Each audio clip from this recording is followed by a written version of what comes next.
If you're like a lot of people and don't know how to use salt properly, this video will show you a hack that will transform your food for the better. Of all the things I've learned on my cooking journey so far, this hack is one of my favorite and gave me instant results. First, you need to have a general idea of how much your food weighs.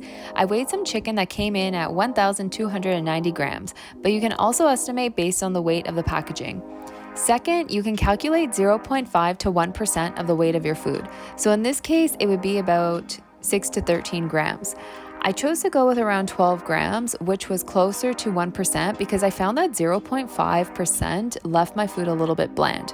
6 to 13 grams is equivalent to 0.5 to 1 tablespoon. For people working in pounds, I think that up to 1 teaspoon per pound of food would be a safe amount to use. When you're adding salt, you have to be careful about a couple of things. For example, some spice mixes include salt. Take a look at your spice mixes for salt. I threw out all of my spice mixes because they had canola oil and some random preservatives.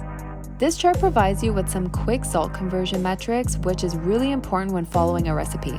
If the recipe says to use table salt, but you want to use kosher salt, use this table to ensure that you're using the right amount of kosher salt. If a recipe only lists salt, there's a really good chance that they're referring to kosher salt. So if you use any other salt, your food may end up tasting too salty if you don't use the conversion table. This happens because kosher salt is lighter than the other salts, which is why more of it is required in order to achieve the 0.5 to 1% we're looking for.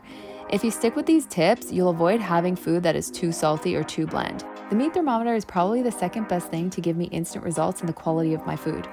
I also left the recording of me cleaning up because tons of people, myself included, enjoy watching people cleaning up.